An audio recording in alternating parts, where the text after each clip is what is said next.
Hoy tengo el gran placer y el gran honor de contar con uno de los grandes maestros de budismo y meditación de nuestro país, que no es otro que el querido amigo Juan Manzanera.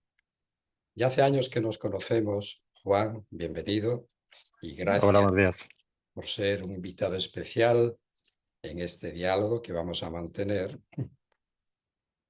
Decir que Juan Manzanera es maestro de meditación y psicoterapeuta. Desde una temprana edad se fue interesando sobre la espiritualidad y la meditación. Tanto es así que una vez que se encontró con el budismo, tuvo, que yo sepa al menos, y corrígeme si me equivoco, dos grandes maestros, el Lama Tupten y el Lama Zopa, creo recordar. Asimismo, durante 12 años ha sido monje, que es una vida monástica muy interesante, de la cual podemos luego hablar al respecto, aunque sea brevemente, Juan. Es asimismo psicólogo, con lo cual, en mi opinión, hay una gran ventaja cuando uno se acerca a maestros de la categoría de Juan Manzanera, entre otras razones, porque el entendimiento de la mente es un entendimiento mucho más holístico y global, ya que de alguna forma aúna aspectos de la psicología occidental y el conocimiento de la mente, de acuerdo al budismo. Juan Manzanera es asimismo el fundador de la Escuela de Meditación, tan necesaria, por otro lado, porque tenemos que aprender a abordar y a penetrar y a explorar aquello que nos hace humanos, que no es otra cosa que nuestra propia mente. Ha escrito varios libros, entre los que pueden destacar El placer de meditar, La mirada del maestro, El hallazgo de la serenidad, tan necesaria hoy en día, la búsqueda de cierta paz y serenidad, Meditación, La felicidad callada y el último libro creo que es Elegir la compasión. Bienvenido, Juan, y espero que podamos abordar durante este tiempo que vamos a charlar aspectos que van a enriquecer, sin duda alguna, nos van a enriquecer a todos aquellos que de una forma u otra estamos en contacto con tus enseñanzas. Bueno, muchas gracias, Madana, por esta introducción un poco exagerada en cuanto a ponerme en un lugar tan elevado. Digamos que soy. Permíteme un inciso. Yo soy de las personas que piensan de la forma siguiente a este respecto. Verás, prefiero elevar a aquellas Mm, personas que están cercanas a nosotros, que son las que nos dan la confianza, las que nos enseñan diariamente a proyectar un ideal favorable a no sé qué, un maestro que tengo en el Tíbet, un maestro lejano que tengo no sé dónde, que ni tan siquiera lo he visto en mi vida, ¿no? Por lo tanto, ajá. aquellos que nos alimentan espiritualmente son aquellos que están cercanos y requieren, en mi opinión, todo el reconocimiento. Bueno, muchas gracias entonces. Tu vida gira alrededor del budismo y de la meditación. ¿Cómo te Mm. encuentras en principio con el budismo? ¿Qué es lo que te impele? ¿Qué es lo que te empuja realmente a ahondar en esta, digamos, filosofía o ciencia de la vida plena? Bueno, el punto de partida es un estado de mucha insatisfacción, de estar como perdido, de no saber eh, qué sentido tiene la vida. En fin, estas cosas que le pasa a un adolescente, que es muy común. Eh, yo tuve la suerte, entre comillas, ¿no?, de encontrarme con el budismo, ¿no? Aquí, en aquellos tiempos, supongo que quizás te pasaría también, en aquellos tiempos lo que hacíamos es que nos poníamos a viajar en autostop y, y hacías la vendimia y te ibas a coger fruta a tal sitio. Entonces, esa era un poco la crisis, cómo vivíamos la crisis la gente, los jóvenes de 20 pocos años, ¿no? Y en uno de esos viajes me fui a la India y encontré el budismo, que fue por casualidad, tampoco tenía intención de buscar el budismo. Llegué a un monasterio, el monasterio de mi maestro, que se llama Copan, y entonces fue escuchar la enseñanza y es como fue como esta sensación de que, wow, qué descanso, ¿no? Después de años en ese estado tan confuso de, bueno, el típico adolescente, vamos, nada especial, ¿no? Pero de repente, wow, ¿no? Como una sensación de una serenidad y de decir esto, ¿no? Esto me ayuda, ¿no? Me sirve, ¿no? Y ahí me encuentro, ¿no? Entonces, también es verdad que yo cuando conozco el budismo tienes como esa prevención. Si te estás metiendo en una secta o te están de alguna manera manipulando, siempre tienes cuidado, ¿no? Y yo recuerdo, tendría, no sé, en aquel momento tendría 21 años, una cosa así, ¿eh? Entonces recuerdo que en todas las enseñanzas del budismo, ¿no? Siempre había lo que llaman la motivación, ¿no? Y el maestro, el lama, decía siempre, esto es para ayudar a todos los seres. Esto es para beneficiar a todos los seres, ¿no? Entonces a mí eso me dio, esa idea siempre era, ¿no? Tú tenías que meditar o tenías que estudiar para eso, ¿no? Entonces esa idea me dio a mí la confianza de que este camino era positivo, que no era como una especie de secta o algo así, ¿no? Y ahí es donde empecé a entrar en el budismo, empecé haciendo un retiro allí en el monasterio de meditación y así, pues, y poco a poco. En tus enseñanzas, tú hablas de la búsqueda de la serenidad, de la comprensión, el entendimiento de la mente, incluso ir más allá de la mente, Mm, y te apoyas, por otro lado, en la compasión, es decir, tratar de aliviar el dolor, el sufrimiento que pueda haber en el ser humano, ¿no? mm, Pero si miramos al budismo, esas tres características de la existencia humana, o sea, dukkha, insatisfacción, sufrimiento, mm, podemos verlo, y que todo es impermanente, y luego la no entidad, no, anatta, no yo. Bien, mm, ahora, en esas cuatro nobles verdades que expone el Buda, que es como un médico que habla de un diagnóstico, que es el dolor, el sufrimiento, y luego mm. la medicación adecuada, y bueno, y luego la curación. Esto nos llevaría a considerar, la primera pregunta podría ser, ¿qué es la mente? ¿Por qué la mente es una especie de enemigo o de ladrón que nos roba la Mm. calma? Pero creo que desde esta perspectiva, el entendimiento de la mente nos ayuda a aliarnos con ella y hacer de ella el mejor de los amigos. Pero, ¿qué es la mente? ¿Cómo está la mente configurada? ¿Cómo está constituida? ¿Por qué tanto dolor, tanta ignorancia, tanto sufrimiento? Ya sé que son muchas cosas al mismo tiempo, pero vayamos por ahí. Bueno, la primera cosa es que nuestra mente, la mente de cada uno de nosotros, no como una cosa, la mente de cada uno de nosotros es la fuente del sufrimiento, pero también es la fuente de la paz, la serenidad, la liberación del sufrimiento. Es decir, si empiezo por el final, ¿no? En el budismo y en las tradiciones orientales se habla de la iluminación, del despertar espiritual, ¿no? El despertar es conocer tu mente en profundidad. No es una cosa extraña, es decir, o sea, cualquier persona que nos está oyendo ahora, tú y yo, ¿no? Tenemos una mente. Si ahora mismo yo soy capaz de conocer mi mente en profundidad, lo más profundo, me ilumino, ya, estoy despierto. No hay que hacer nada. No tengo que irme al Tíbet, ni me tengo que ir a la India, ni tengo que hacer nada. Solo debo conocer lo que hay aquí ya. Esto es muy importante, ya está aquí. Pero ahora viene y dices, ¿por qué? ¿Qué pasa? Que no soy capaz. O sea, yo me paro a mirar mi mente, no veo nada, no me ilumino, sigo sufriendo si quieres, ¿no?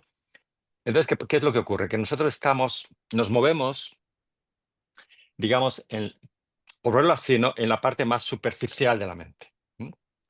La parte más superficial es ruido, es movimiento. ¿Eso qué significa? Emociones, pensamientos, creencias, ideas, proyecciones, interpretaciones, en distorsiones mentales.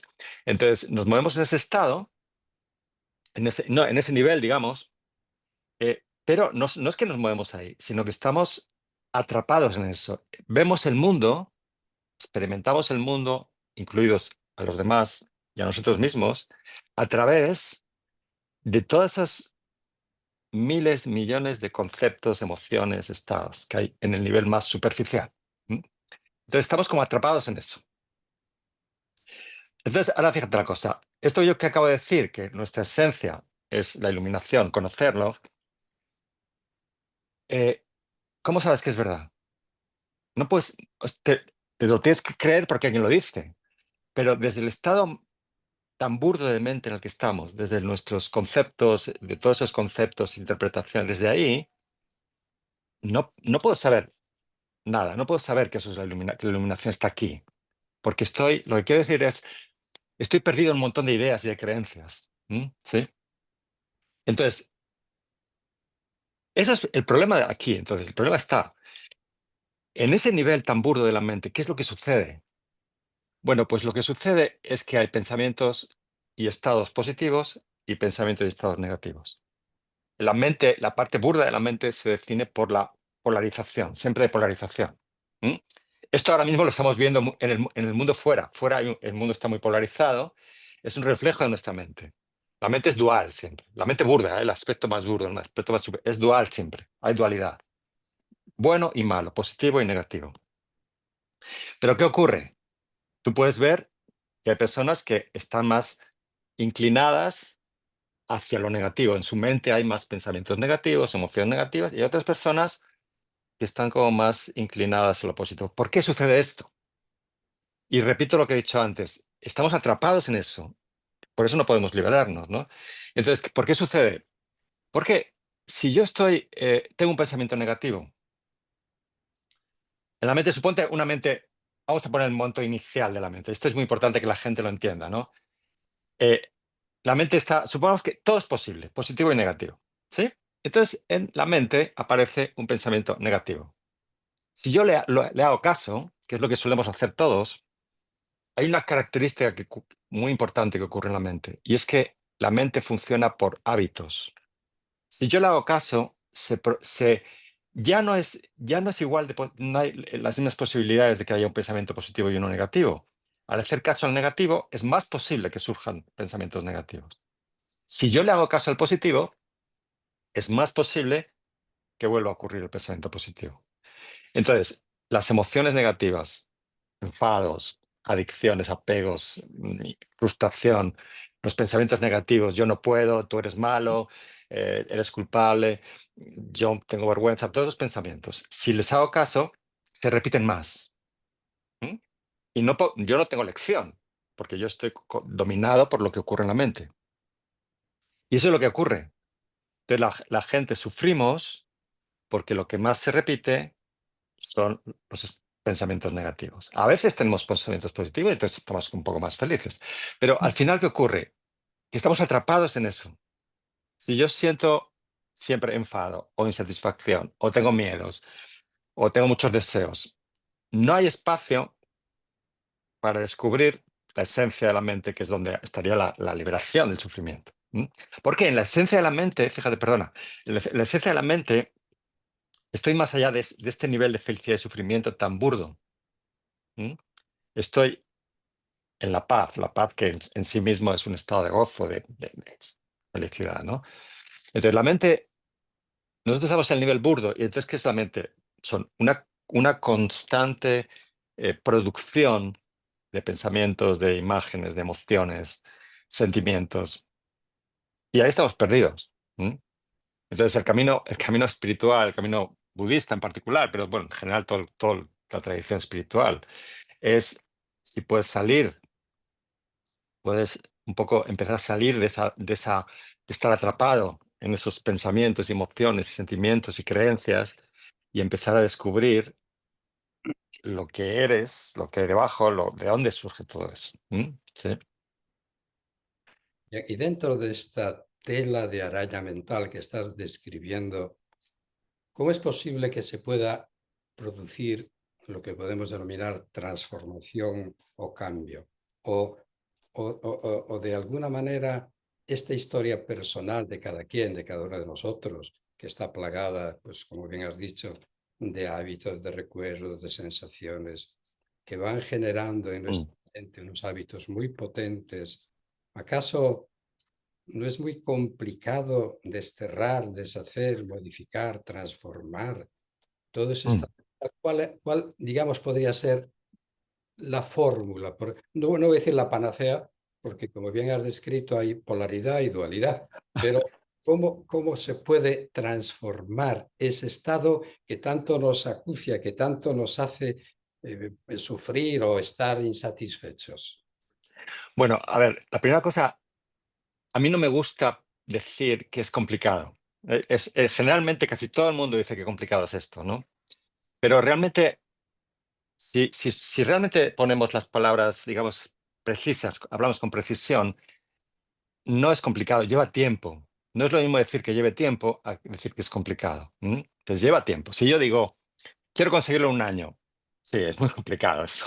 No, no, lleva tiempo porque por lo que he dicho, o sea, la mente funciona por hábitos y tiene una inercia, entonces lleva tiempo cambiar, ¿no? Entonces hay que plantearse este camino como que lleva tiempo, no como que difícil es, ¿no? Porque ahí entramos en todo este tema de yo no voy a poder, esto es muy difícil, esto es para gente especial, gente que vive en la India. No, lleva tiempo. Para ti, para el que está en la India, para cualquiera, ¿no? Entonces, desde ahí, ¿cómo se funciona? Bueno, pues la primera cosa, tengo que empezar a dejar de hacerle caso a la mente, ¿sí? Sí. Y aquí tenemos varias maneras. Esto es como la base, ¿no? Entonces, ¿cómo dejar de hacer la caso a la mente? Y ahí tenemos, pues, por ejemplo, tú que eres maestro en esto, yoga, ¿no? El cuerpo. Haces yoga, haces qigong, haces tai chi, corres, bailas, y es una forma que todo el mundo tiene la experiencia de que de algún modo sales de la mente, sales de esa telaraña. Empiezas a como a poner, encontrar un espacio donde no hay tanto ruido, ¿no?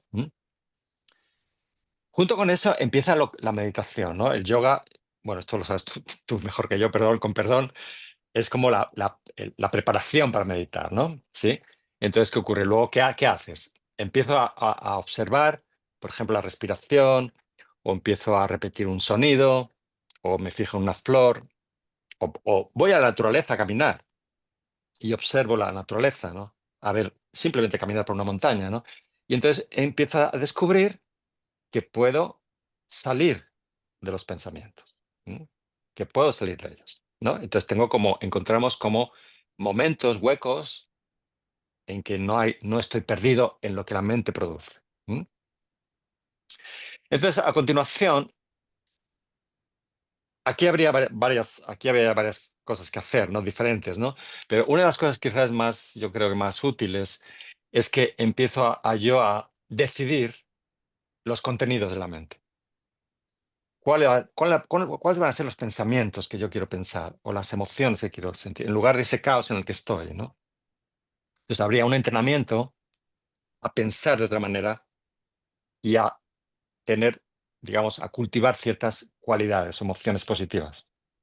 Por ejemplo, cuando tú llegas al budismo o a cualquier tradición espiritual, ¿no? Hay toda una transmisión de la enseñanza. ¿M?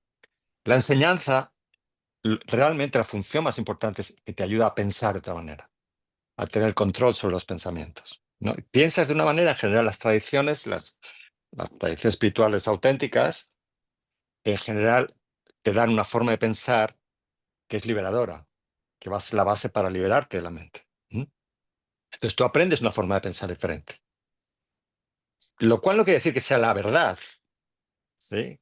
Es una forma de pensar que es sana.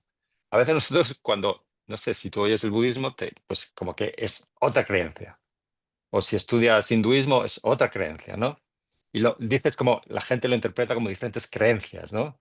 Y estos creen en esto, estos creen en lo otro, y cada uno cree en lo que quiere, y yo no quiero creer en nada. Bueno, en realidad, esta es mi opinión, ¿no?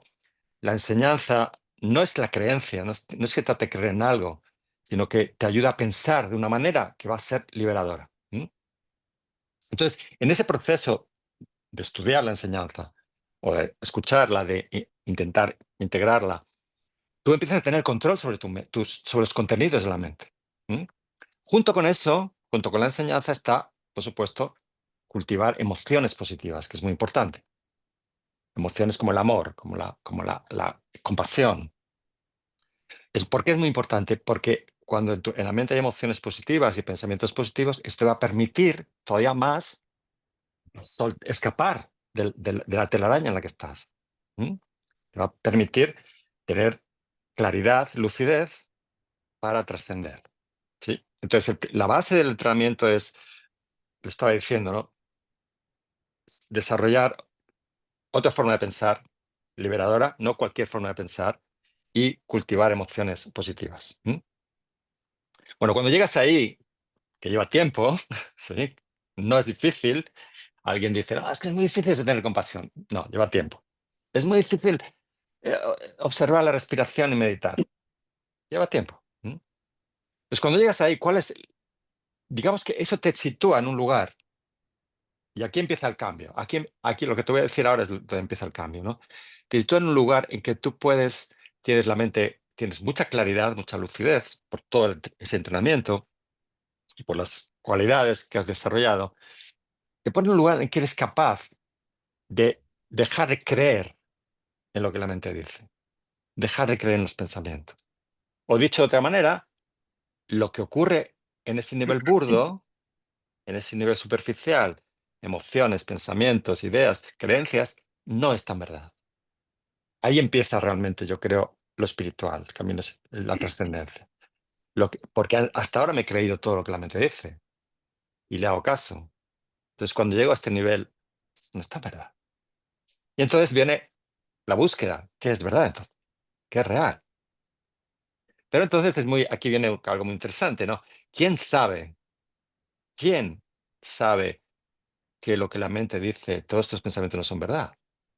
¿Cómo ocurre eso? Y digamos, eso que sabe, eso que descubre, este pensamiento no es cierto. Cuando estoy enfadado con alguien, este enfado no es verdad, este enfado es mi mente. ¿Sí? Por ejemplo, ¿no? Bueno, pues ese que sabe, eso empiezo, el camino continúa escuchando eso, haciéndolo cada vez más presente. Si antes es como una pequeña rendijita, haciendo que haya más espacio y verlo cada vez con más claridad. Y eso que sabe es esta parte más esencial de la mente. Y ahí llegaríamos finalmente a conocer la mente, la esencia fundamental de la mente. Ese sería un esquema de lo que es el camino.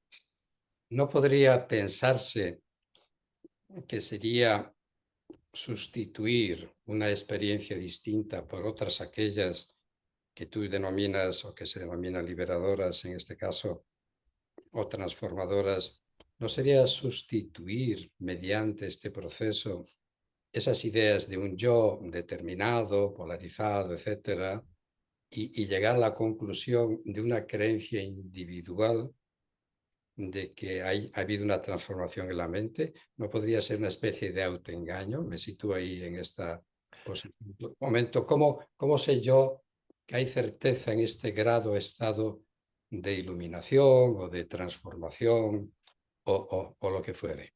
Sí, a ver, siempre es posible que uno se engañe, siempre. Y de hecho, yo diría que es inevitable que uno se engañe. Pues parte del camino es que te engañes, parte del camino es ensayo y error. ¿Sí?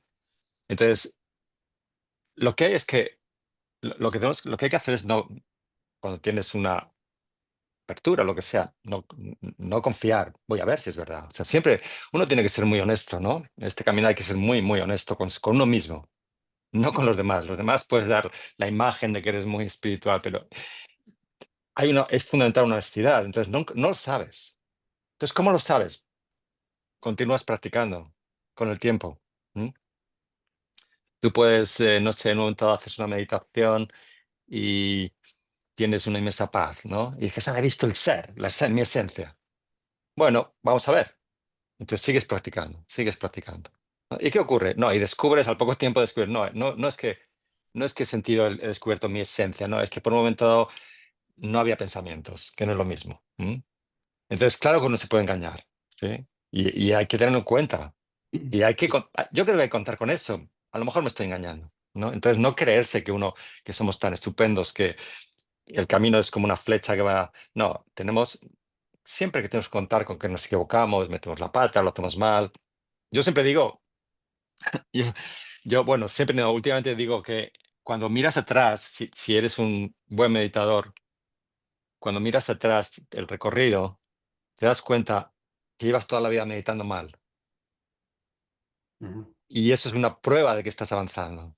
¿Sí? Porque yo ahora puedo pensar, estoy meditando bien. Dentro de 2 años estaba meditando mal, ¿sabes? Esto, esto me lleva a preguntarte, los meditadores a veces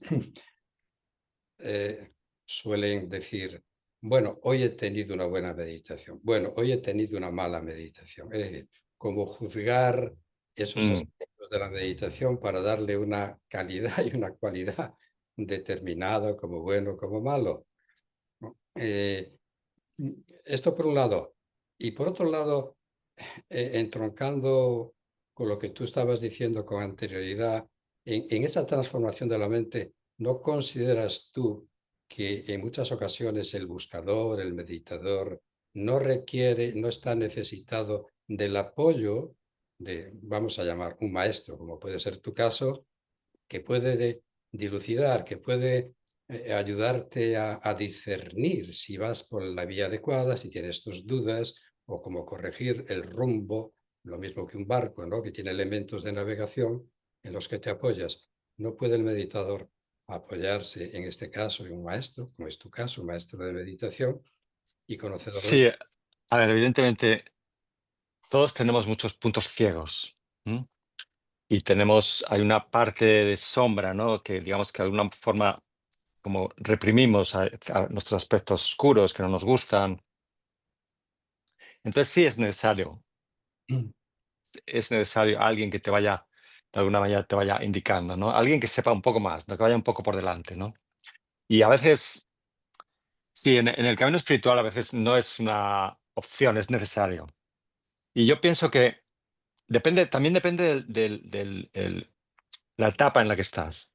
Por ejemplo, para empezar, ¿no? Si uno quiere empezar a, no sé, a estudiar budismo, a meditar, no hace falta un maestro. Hay libros y lo explican muy bien. De hecho, los libros son maestros, ¿no? Sí. No un solo libro, porque un solo libro no puede abarcarlo todo, pero si tienes 3, 4 libros que te explican, pues puedes avanzar. Pero hay un punto que no es suficiente, porque no es como que tenemos como resistencias, tenemos puntos ciegos, ¿no? Entonces tú tienes el libro, pero hay algo que no lees, que no sabes leer, o que no puedes leer, o que siempre lees mal, ¿sí? Yo recuerdo, no sé, ahora se me viene a la cabeza, ¿no? Un retiro, ¿no? Que nosotros hacemos trabajamos mucho la naturaleza de la mente, esto que estoy hablando, ¿no? En los retiros, ¿no? Entonces recuerdo una chica un día, dice, wow, ahora lo acabo de entender, ¿no? El retiro. Y me dice, llevo 3 años leyendo sobre esto, llevo 3 años meditando, ahora lo acabo de entender, ¿no? Entonces es muy común, ¿no? ¿Mm? Eh, Tú lees, tienes tu libro, practicas, meditas o tienes varios libros y hay algo que no ves. Y de repente hay el maestro, alguien te lo dice de una manera que entiendes, ¿no? Entonces, ¿podría ser posible sin un maestro avanzar mucho? Bueno, alguna persona rara, espectacular, que tiene podría ser, ¿no? En general es más fácil, nos evitamos muchos errores y muchos quedarnos estancados cuando hay alguien que está más avanzado que tú, ¿no? Que está, que ha pasado por lo que estás pasando, ¿no? Porque realmente un auténtico maestro es alguien que ha pasado por lo que tú has pasado, ¿no? Los maestros no nacen siendo maestros, ¿sí? Han pasado por lo mismo, ¿no? Los mismos miedos, las mismas frustraciones, entonces tienen una cierta experiencia, ¿no? Entonces sí, sí es necesario, porque es más fácil, para evitar cometer errores, evitar perderse en un bucle que la propia mente. Luego, en respecto a lo otro que decías, es verdad, hay veces hay buenas meditaciones, hay más vislumbres, a veces son malas, pero da igual si es buena o mala, porque hay que seguir practicando, Lo importante es una constancia, lo importante es continuar. Entonces, a veces la mala meditación es la que hace posible la buena. Entonces, la mala meditación fue buena. ¿Sí? Mientras que la buena a veces, no siempre, a veces, te apegas a eso, tienes una experiencia, te apegas a la experiencia y entonces ya no avanzas durante meses, porque estás apegado a lo que ocurrió y estás esperando que vuelva a ocurrir y te quedas atascado. Entonces, realmente, aunque es verdad que a veces tienes momentos de más lucidez, de más claridad, otros no, es irrelevante. No puedes va- eva- valorarlo eso, ¿no? Es irrelevante. Tienes que, bueno, sigo practicando. Y lo que hablamos antes, tengo una buena experiencia, pero me estoy engañando. Es una trampa. Entonces siempre no hay que darle mucha importancia. Mm. ¿A ti no, no te resulta curioso que en nuestra sociedad de cierto desenfreno, de prisa, de agitación, de estrés, Mm. o sea, vivimos sumidos en ese aspecto? Pero por otro lado, como tú bien sabes, quizá también a través de tus enseñanzas, tus retiros, hay, hay la búsqueda por parte de esa vida un tanto frenética de cierta paz. Y entonces la tratamos de compensar con una Mm. práctica de yoga, con una práctica de meditación, pero para volver de nuevo a esa Claro. vida que no nos satisface, ¿no? Y no solamente esto, sino que quería comentarte, a ver cuál es tu parecer, en esas cuatro nobles verdades de las que el Buda habla. La primera noble verdad, que es dukkha, insatisfacción o sufrimiento. Nacer es sufrir, envejecer es sufrir, no tener lo que no quiere es sufrir, apegarse es sufrir, etcétera, etcétera, o estar insatisfecho. Claro, eso es como para aquellos que lo interpretan literalmente, decir, esto me desvincula de la vida que yo quiero, entonces, por lo tanto, tengo que dejar de lado todo esto con la finalidad de adentrarme en la mente para que cese mi insatisfacción y alcanzar la iluminación. Pero hoy en día, en nuestra sociedad, Mm. diría yo, lo que se busca es la compensación entre lo Ajá. interno y lo externo, ¿no? ¿Cómo Mm. cómo lo aprecias tú entre tus estudiantes, entre tus alumnos? Eh, bueno, vamos a ver. A ver, yo creo que si lo ponemos en una palabra, estamos atrapados en el deseo, ¿sí? Entonces, el deseo, en el budismo, ¿cómo se explica, no? El deseo significa, eh, yo busco algo que me da placer, que me da bienestar. ¿Mm? En un momento dado, eso que me da bienestar ya no me lo da, porque los deseos siempre terminan. O sea, los placeres siempre se saturan, siempre terminan. Y entonces cojo y busco otra cosa que me da placer. ¿Mm? Entonces, estoy en mi vida, esa vida agitada no es que la vida es muy difícil, complicada, es que nosotros estamos atrapados en deseo, ¿sí? Buscando siempre. Pero en un momento dado, esa agitación que busco, aunque parezca mentira, buscamos eso, se convierte en sufrimiento. Entonces deseo paz y me voy a hacer yoga. Pero si estoy demasiado tiempo haciendo yoga, empiezo a sufrir. No puedo, tengo que irme a la vida, al jaleo, ¿sí? Entonces, lo que se mueve, lo que has dicho tú, no busco paz, es deseo, es lo que me da placer. ¿M? Porque la paz existe más allá de los deseos. Entonces, es un engaño, porque la persona que hace yoga o meditación, al final estoy harta de meditar, quiero irme no sé, al IKEA a comprar algo, ¿no? A Ibiza. Sí, o a Ibiza, ¿no? Entonces, ¿qué pasa? Que es la energía del deseo, de buscar placer. Y eso va en contra de lo espiritual, ¿no? Entonces, la gente que hace meditación desde la perspectiva del placer, porque mi vida es mucha agitación, pero la agitación la he buscado yo, perdón, aunque uno se engañe y dice, no, que es uno mismo, eso no es camino espiritual. Hagas meditación, hagas yoga, es simplemente la energía del placer, buscando el deseo de tener placer o tener bienestar, ¿no? Entonces, ¿qué pasa? Como tú has dicho, volviendo a lo que dice la esencia del budismo, que es dukkha, ¿no? Buda dice, el deseo es el sufrimiento, ¿no? El camino es dejar los deseos, no es hacer yoga o hacer meditación. Entonces, en lugar de irme a hacer yoga o hacer meditación ¿Cuáles son los deseos con los que me controlan en mi vida? ¿Mm? Puedo ver que tengo una vida muy agitada y muy confusa porque estoy controlado por el deseo. El deseo y la aversión, ¿no? Que es lo mismo, ¿no? ¿Puedo dejar de vivir con tantos apegos, con tanta aversión, con tantas emociones negativas? El día a día, el trabajo, las relaciones, la familia. ¿Puedo hacerlo? Ese es el camino, ¿no? No es irme a meditar. ¿M? Entonces, ¿qué pasa? Si yo me doy cuenta, sí, el problema soy yo cómo enfoco mi vida, cómo estoy enfocando el trabajo, mis relaciones, lleno de apegos, lleno de enfados. Entonces, tengo que parar, tengo que ser capaz de controlar o de s- superar estos apegos que tengo, estos enfados que tengo. Y entonces digo, ay, necesito un poco de tiempo, necesito tiempo. Me voy a hacer meditación. Pero tengo claro el objetivo. No es para, no me engaño. Necesito Sí. tiempo, hago meditación, hago yoga. ¿No? Y entonces desde ahí hay un objetivo. Quiero trascender el sufrimiento. El origen del sufrimiento, Buda decía, hay dukkha, ¿no? Pero ¿por qué hay dukkha? Porque hay deseo y Ahora, hay emociones negativas, ¿no? mi pregunta, Juan, sería lógica. ¿Se puede vivir sin deseo y sin apego? ¿O iría en contra de la propia naturaleza del yo del ego, por un lado, pero o ese deseo puede adquirir unas características distintas, que es el deseo de dejar los deseos o de alcanzar cierta transformación? Porque yo creo nuestras mentes están confusas de alguna manera, pero desterrar de la mente el deseo y cultivar el desapego y todo lo demás, ¿no lo crees complicado? Bueno, retiro la palabra complicado. No, vamos a ver, Habrá dedicación, por lo tanto, en favor de ver con lucidez todo aquello que ocurre en la mente para desplazar ese deseo de la mente, ¿no? Desterrarlo de alguna manera.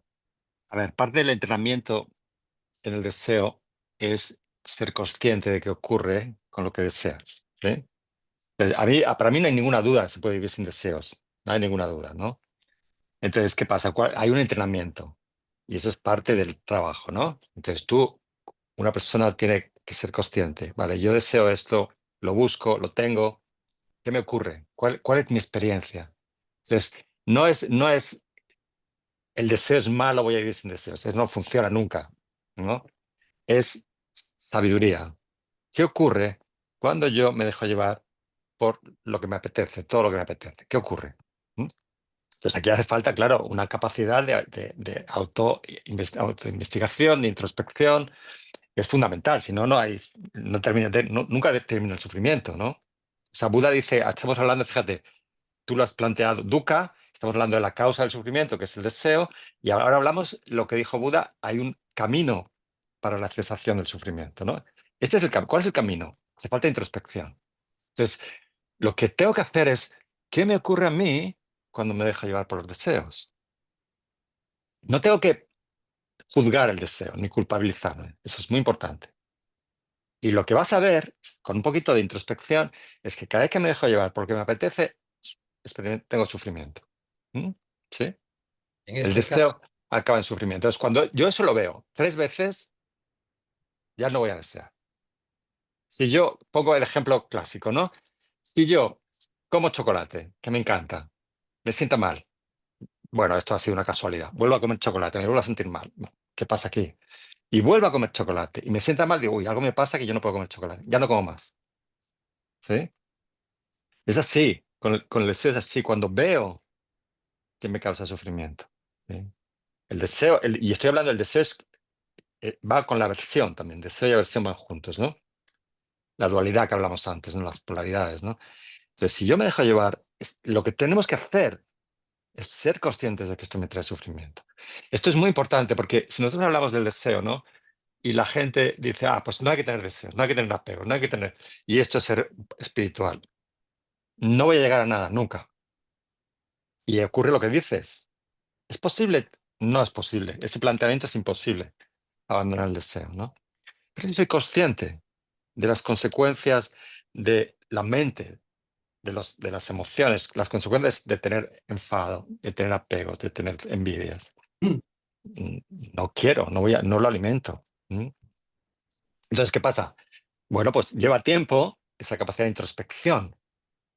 Lleva tiempo la capacidad de darse cuenta de que si me dejo llevar por todo lo que me apetece, esto acaba en sufrimiento. Lleva tiempo. Pero entonces tú dices, entonces, ¿dónde está la felicidad? Si no hago lo que me apetece fumarme un cigarrillo, me apetece beberme un vino, me apetece... Entonces, ¿dónde está la felicidad? ¿No? Y ahí está digamos que ahí está el conflicto que la persona tiene, ¿no? Sí. Pero, vale, entonces volvemos al principio. Si te dejas llevar por lo que te apetece, ¿qué ocurre? ¿Mm? Siempre hay insatisfacción. ¿Dónde está la felicidad? Entonces lo dejas ahí, ¿no? ¿Dónde está? Y entonces lo que tienes que descubrir, claro, aquí el punto de partida es la enseñanza del maestro, ¿no? Y el maestro te dice, mira, la felicidad eres tú. La felicidad es tu esencia. No tienes que fumarte un cigarrillo para ser feliz. No es así. Te has equivocado. Entonces, si tú tienes fe en el maestro, porque te inspira, le das una oportunidad. Pues quizás es verdad, voy a ver qué pasa.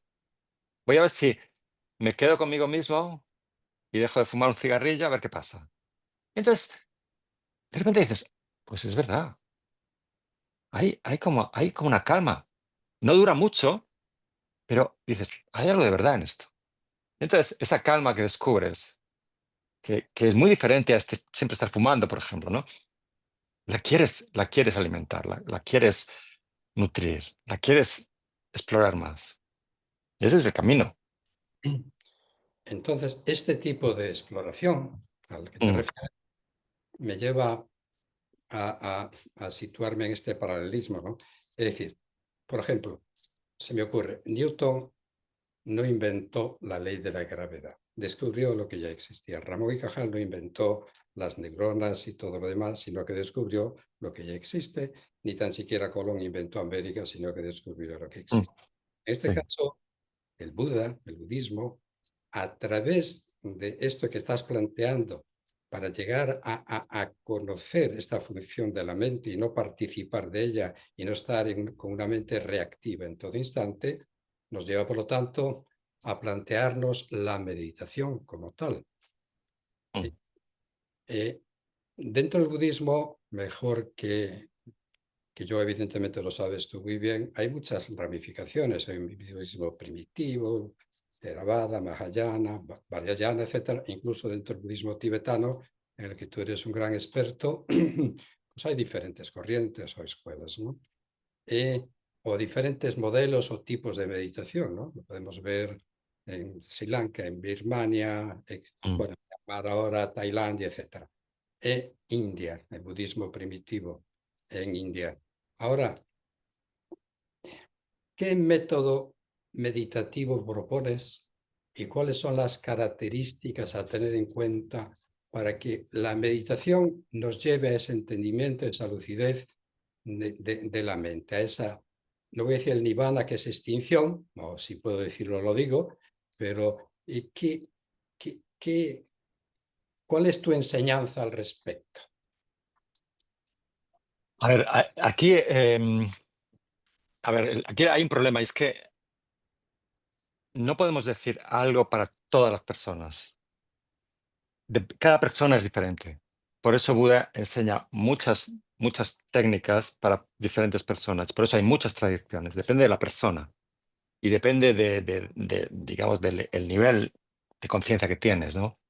Entonces no se puede hablar de una técnica para todos. Cada uno tiene que encontrar lo que, ¿sabes? La idea es, veo esta meditación, esta otra, y hay una que digo, esta me va a ayudar, a mí me va a servir. Yo siento que con esta voy a llegar a algo. Esa es la idea, ¿no? Entonces, bueno, al principio hay que en general, hay que probar varias cosas, ¿sí? Hasta encontrar, ¿no? Sí, y hay que probar también, entre comillas, varios maestros, hasta decir, no, este sí me va a ayudar a mí a llegar, a avanzar, ¿sí? Sí, que no hay, Incluso, hay una incluso, meditación para todas las enfermedades, vamos.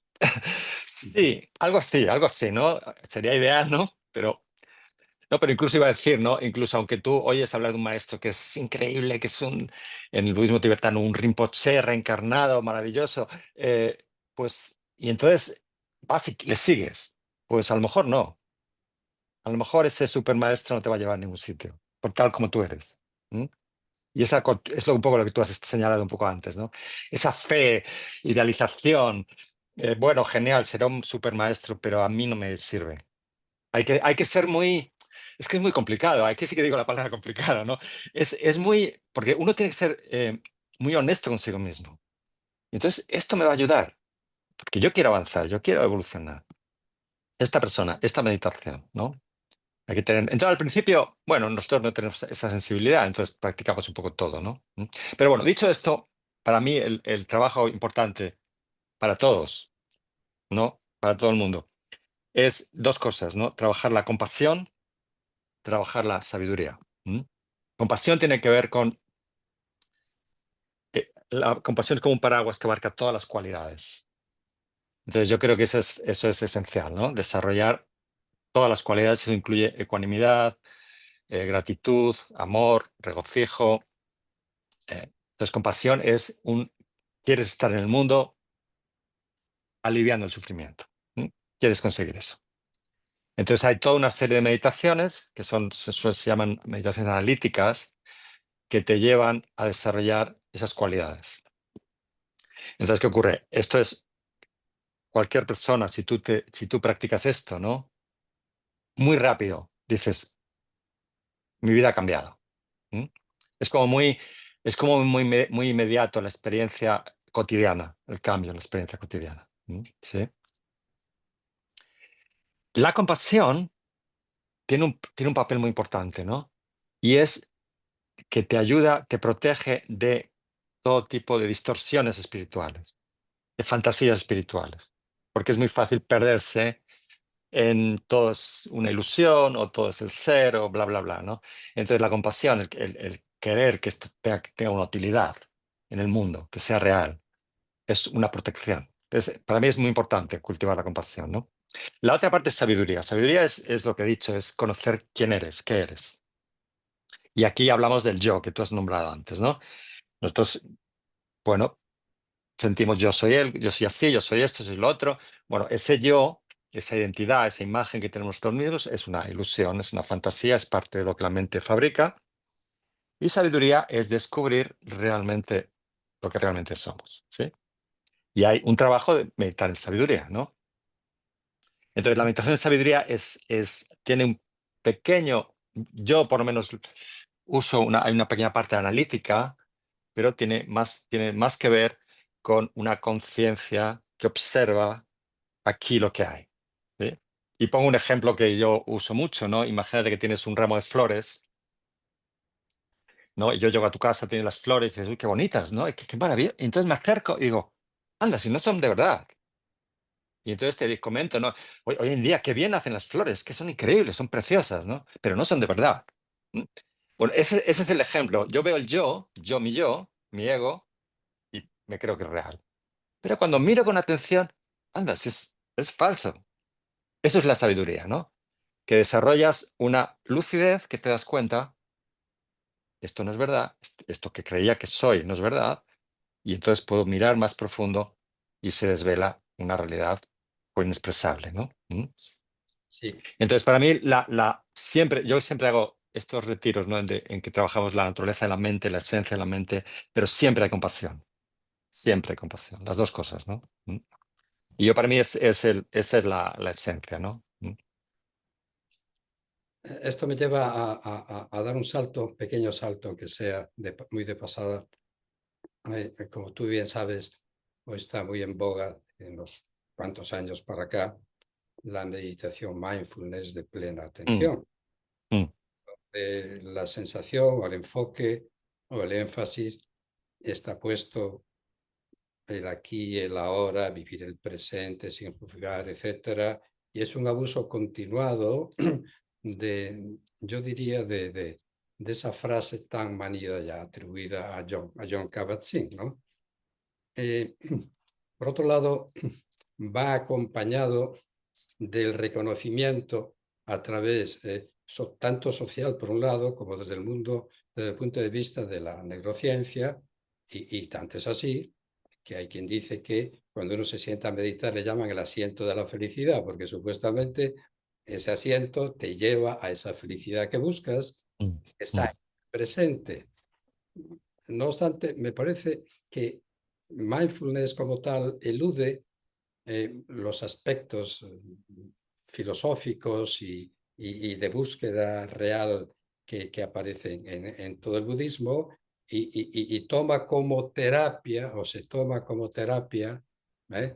Ese tipo meditativo que lleva a la obsesión casi enfermiza de quiero vivir presente, estoy en el presente, etcétera, como si anularas de golpe y porrazo lo que es la naturaleza humana, que es proyección hacia un futuro, mm. cierta seguridad, vincularse a otros y todo lo demás, y no puedes borrar la historia de tu pasado. Pero quisiera saber tu opinión con respecto a la meditación mindfulness. Sí, a ver, mindfulness es como, digamos que tú coges una práctica de meditación, la divides en trozos y el principio de esa meditación, ¿vale? El principio es mindfulness. Es como empezar, ¿no? No es toda la. Entonces, coges, es muy, muy importante observar la experiencia, no reaccionar, ¿no? ¿Vale? Entonces, ¿qué ocurre? Que mindfulness es solamente el principio, pero es algo muy útil, es muy práctico. ¿M? Y por eso lo han cogido los psicólogos, ¿no? Hay una cosa que estudiamos en psicología y es que todos los trastornos mentales, todos tienen que ver con lo que se llama falta de tolerancia a la frustración. Es decir, las personas tenemos una serie de frustraciones. Frustraciones, vuelvo atrás, tiene que ver con el deseo. Yo deseo algo, no lo puedo tener, me frustro. Y entonces, ¿qué ocurre? ¿Qué le ocurre a las personas? No lo soporto. No tolero la frustración. Yo deseo, imagínate, deseo tener un buen trabajo donde yo me pueda sentir a gusto, me sentir pleno, y no encuentro un trabajo. Todos los trabajos no me gustan. Estoy muy frustrado y hay mucho sufrimiento. ¿Sí? Bueno, si ese es el problema, la depresión, la ansiedad, trastornos de alimentación, obsesiones, adicciones, si ese es el problema, y hablo de trastornos, luego la gente normal, que también estamos trastornados a otro nivel normal, es lo mismo. Entonces, fíjate el planteamiento, es muy importante esto saberlo, ¿no? Si mi problema es que no tolero la frustración y por eso produzco, sin darme cuenta, una depresión, eh, cuando practico mindfulness, lo que aprendo es a tolerar la frustración. Observo mi estado, mi malestar y aprendo a no hacer nada. Aprendo a tolerarlo. Aprendo a vivirlo. Y aprendo a vivirlo en paz, no aprendo a aguantarme. Esto es muy importante, eso es meditar. Meditar es, no me aguanto, sino que lo observo y voy a vivirlo con atención, con ecuanimidad, con aceptación, conciencia. Y eso me sana. Y ya no produzco una depresión. ¿M? Entonces es algo muy práctico a nivel psicológico. Y todas las personas, he dicho antes que estamos en el deseo, todas las personas estamos en la frustración. ¿M? ¿Y quién lo compensa? Viendo series, otros lo compensan comiendo, otros lo compensan trabajando demasiado, llenando la vida de actividades y luego estoy agotado y todo es muy confuso, ¿no? Entonces, es muy práctico, pero no es el principio solo, no es el camino espiritual, ¿no? No podemos confundir, yo hago meditación, ¿qué haces? Mindfulness. Vale, pero eso no es la meditación como parte del proceso espiritual. Lo cual no significa que no sea, es muy útil mindfulness, es muy importante. Ahora, fíjate, si yo quiero cualquier meditación, quiero desarrollar sabiduría, el primer paso es mindfulness, tengo que mirar la experiencia y tolerar la experiencia, vivirla con apertura, con imparcialidad, con contentamiento. ¿M? Y desde ahí puedo investigar qué es todo esto que hay aquí. ¿Sí? O incluso si yo estoy cultivando la compasión y suponte que estoy muy enfadado con alguien y el punto de partida es yo no quiero tener compasión con esta persona. Es que estoy muy enfadado, mira lo que me ha hecho. Y para cultivar compasión tengo que pararme, observar mi enfado con mindfulness. Observo el enfado, lo acepto, esto es lo que hay, estoy muy enfadado, tengo motivos y observo la experiencia de enfado, sin reaccionar. Y eso me permite que el enfado se transforme en compasión. Hay un proceso que voy desarrollando y consigo salir del enfado. Pero el punto de partida es tengo que aceptar con atención plena la experiencia. Sí, Entonces, es como el principio, y yo creo que, a ver, yo también tengo como esta queja de la mindfulness, ¿no? Pero realmente es como el principio de la meditación que es útil para todo el mundo, que hablas de una meditación para todos. Mindfulness sirve para todo el mundo, porque todo el mundo tenemos este problema. cierto. Lo que tengo que tener claro es que solo es el principio. ¿Sí? Sí, Hay más. quizá darse cuenta, ¿no? Para corregir luego esos hábitos y erradicarlos de la mente, ¿no? Que haya Claro. más luz y por lo tanto menos oscuridad. Si te parece, fíjate, el tiempo corre, el tiempo vuela contigo Sí. y, y bueno, no quisiera abusar de tu confianza y de tu tiempo, así que nos vamos acercando al final de la conversación, que no de la vida. Sí. Y sí que me gustaría, Juan, un par de cosas. Una, si se te ocurre alguna anécdota, historia que quieras narrarnos, que quieras ilustrar algo.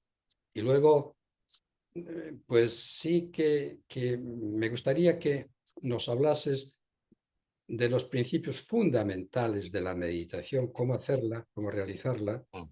y guiarnos para que luego aquellas personas interesadas, una vez que hayamos terminado esta conversación, puedan sentarse a meditar y seguir tus enseñanzas y tus instrucciones. Así que, ¿alguna historia que venga a tu mente o Ujú.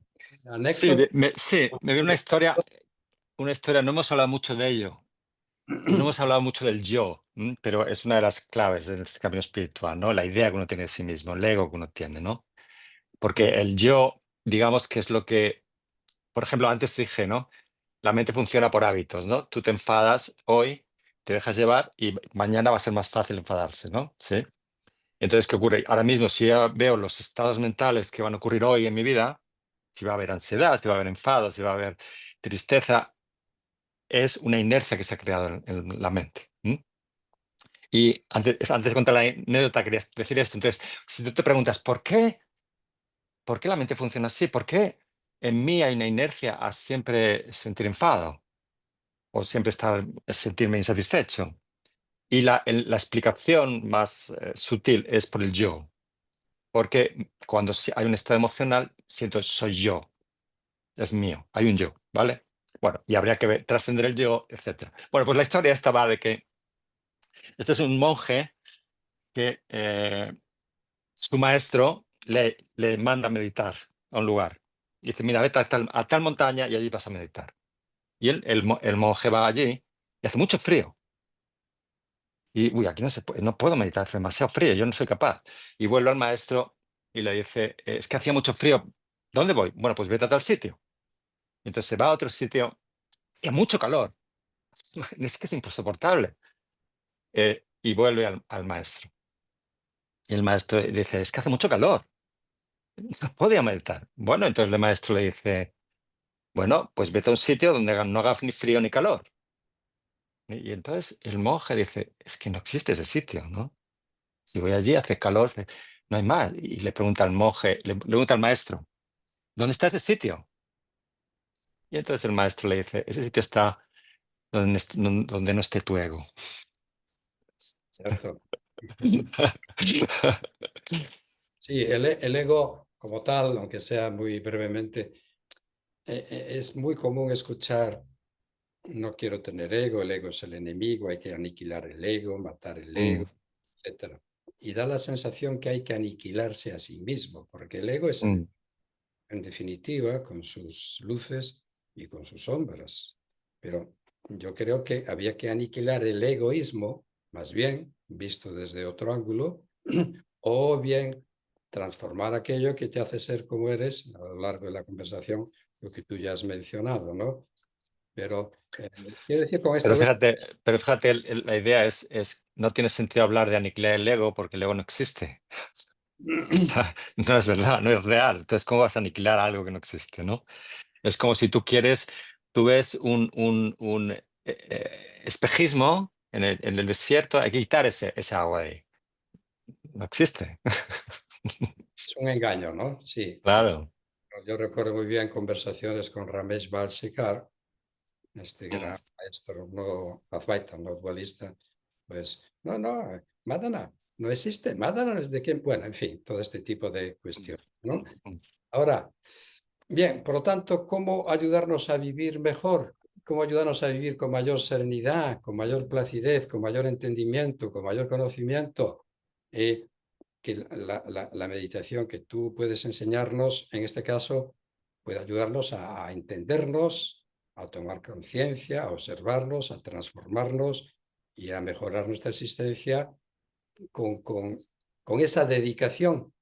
Como tú bien has dicho antes, yo he hablado de dificultad, pero tú has hablado de, sí, paciencia y dedicación, dedicación. Bien, ¿cómo, cómo nos Sí, puedes a ver, ir? por ejemplo, algo práctico, ¿no? Una muy buena práctica que tiene resultados muy rápidos, ¿no? Tú por la mañana te sientas y lo que haces, por supuesto, intentas relajar un poco el cuerpo y relajas la mente. Y entonces algo muy simple, coges y piensas que todos los seres sean felices. Piensas eso, es un pensamiento. ¿M? Y entonces te vas a quedar quieto unos minutos hasta que ese pensamiento se convierta en un sentimiento.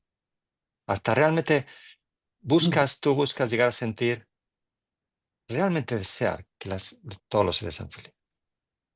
Pero no quieres engañarte. Entonces dices, bueno, hoy me voy a encontrar mucha gente. En el trabajo voy a trabajar con esta persona, con otro, quizás tengo que ver a alguien, quizás en la tienda. Entonces anticipas las personas que vas a encontrarte mientras estás meditando. Intentas sentir que sean felices. Y te das tiempo, te das tiempo para realmente sentirlo de verdad, ¿no? Y puede ser 5 minutos, 10, 15, hasta realmente sentir que todos los seres sepan ser felices. Entonces, al final, hay este sentir y dejo que lo intento sentir en el cuerpo, que me impregne las células, que todos los seres sepan ser felices. Y entonces tomo la decisión, hoy voy a mantener esta actitud todo el día, todas las personas que me encuentren, que sepan ser felices.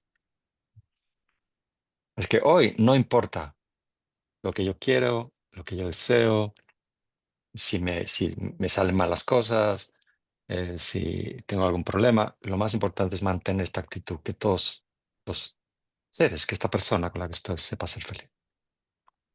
Trato de mantener eso. Esa sería una práctica muy sanadora, mucho. Mm. Bien, ahora, ¿cuáles son las condiciones para ayudarnos a observar el contenido de la mente sin una reactividad continuada cuando nos sentamos a meditar? Esta actitud de amor y compasión evidentemente nos ayuda a transformar la Mm. mente. Luego ya, de manera práctica, ¿qué podemos hacer para una meditación sentado y qué condiciones previas debo considerar? Pues una mente imparcial que aprenda a observar y no a estar juzgando y Sí, reaccionando, ¿no? a ver, sí, lo que hacemos, una forma de hacerlo, ¿no? Es uno se sienta y empieza siempre haciendo un poco de respiración un poco más lenta, profunda, un poco de pranayama. Si no sabes hacer pranayama, simplemente respirar un poco más lento y profundo, ¿sí? Y eso sirve para calmar un poco los pensamientos. La respiración calma los pensamientos. Entonces, empiezo cambiando la respiración y además pongo atención al cuerpo, a la experiencia del cuerpo. Entonces, la respiración y la atención al cuerpo va a ayudar a que haya menos pensamientos, ya va a ayudar a eso. Esto lo hago, nada, un momento. Entonces, cuando estoy preparado, el siguiente paso es la motivación. Y esto es muy importante. Y la motivación es lo que siempre digo es, voy a meditar para que mi paso por la vida sea beneficioso para los demás. Esa es la motivación. Para eso voy a meditar. Esto te da un interés especial. Por esto voy a meditar, no es un capricho del ego, esto es muy importante. Es por los demás. Entonces, esta es la preparación. Y a continuación, decido, bueno, tengo la intención, quiero investigar quién soy o qué soy. Y lo que hago es miro lo más obvio, lo más evidente y observo las experiencias. Entonces empiezo a observar las experiencias de los 5 sentidos. Eso incluye, me doy cuenta de si en el lugar donde estoy meditando, los ruidos que hay, los olores, sabores en la boca, la experiencia visual y las sensaciones corporales. Entonces trato de observar todo esto con absoluta imparcialidad, dejando que todo sea como es. No quiero cambiarlo, no lo rechazo. De modo que si hay ruido, hay ruido. No es quiero silencio, no. Eh, Acepto la experiencia. Y entonces intento mantenerme ahí, observando los sentidos, dejando que todo sea como es, con esa apertura, aceptación, en un estado de contentamiento. Si consigo estar con un poco de atención, la siguiente parte de la experiencia son los pensamientos. Entonces, en lugar de querer parar los pensamientos, en lugar de desear que no haya pensamientos, observo qué pensamientos hay. Junto, sin olvidarme de que también aquí hay ruidos, hay sensaciones, hay olores. Entonces, como una experiencia más, intento observar la mente, los contenidos de la mente. Y en la mente los contenidos son pensamientos, son imágenes, son emociones, son sentimientos. Y hay esta atención que observa lo que ocurre en la mente, lo que ocurre a través del cuerpo. Intento, digamos, mantenerme como un observador. Esto es difícil porque los contenidos mentales me atrapan, pero respiro, intento mantener esa actitud de observador.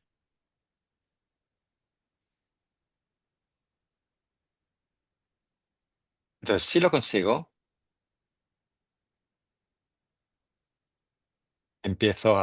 doy un paso más y es, ¿quién está observando las experiencias? ¿Quién se da cuenta de los sonidos, de los olores, de los pensamientos que vienen? ¿Quién se da cuenta? Aquí pueden venir varias respuestas. Por ejemplo, puede surgir yo. Entonces, da igual lo que surja. ¿Quién se da cuenta? Yo, la conciencia. Da igual. Lo que hago es que además de todo lo que estoy observando, además, sigo observando los ruidos, los pensamientos. Voy a observar ese yo. Eso que le llamo yo. No sé lo que es todavía. Y también hay un reconocer el observador, digamos, lo que se da cuenta de la experiencia. Y me quedo. Y esto aquí lleva tiempo, quedarse ahí.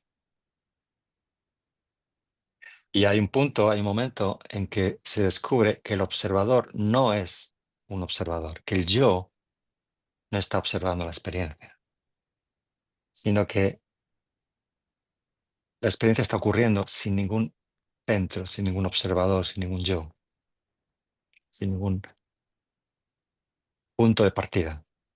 Aquí solo hay el movimiento de la vida, el movimiento de la experiencia, sin nadie que observe, sin nadie que viva la vida.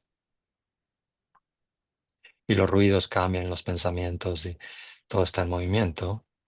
Entonces me quedo siendo el movimiento de la vida.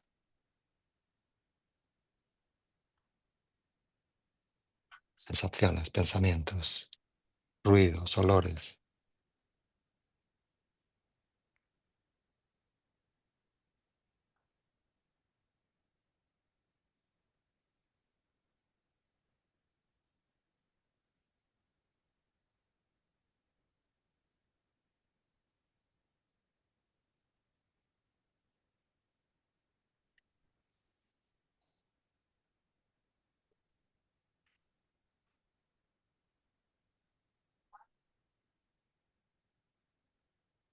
Entonces ahora, cuando salgo de la meditación y me encuentro con personas, veo que el otro es también lo mismo. Y entonces siento amor, siento compasión, de una forma natural. El otro no es un ego o una persona que es así, el otro es el movimiento, la energía de la vida, igual que yo. Y conecto sabiduría y compasión.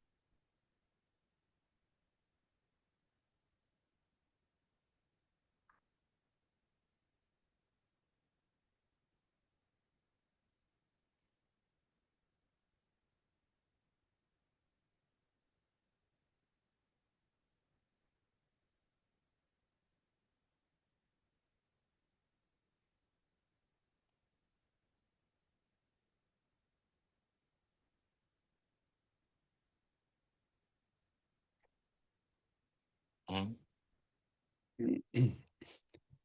Bien, creo que después de estas sabias palabras e instrucciones y enseñanzas nos pueden ayudar a todos a profundizar mucho más en los aspectos que has estado señalándonos a lo largo de esta enriquecedora conversación y, e indicar a todos aquellos que vean esta charla contigo y todo lo que nos has dicho, eh, que se acerquen, invito a aquellos que así lo hagan, que se acerquen a tus enseñanzas, a tus vídeos, a tus libros y que sin duda alguna tendremos mayor compasión, mayor conocimiento de nosotros mismos y nuestra vida se va a ir transformando poco a poco hacia esos logros que deseamos. Utilizamos el término deseo, que es inevitable, pero hacia la serenidad y bienestar. Así que, Juan, no me queda más que agradecerte profundamente que hayamos establecido este diálogo y espero que no sea el último. Y de corazón, eh, mm, indicar que para mí siempre es un honor, un privilegio contar entre nuestros invitados a maestros de tu, digamos, categoría y de tu gran conocimiento. Así que muy, muy agradecido, y te Bueno, expreso. muchas gracias a ti también por crear estos espacios, ¿no? Donde estas ventanas a la luz, que haya un poco de luz en el mundo, ¿no? Y bueno, por haberme invitado y bueno, todo esto, esto no es fácil organizar todo esto, ¿no? Entonces todo el trabajo que haces, bueno, pues muchas gracias, también es algo que a todos nos enriquece. ¿Mm? Muy Muchas gracias. importante, muy importante.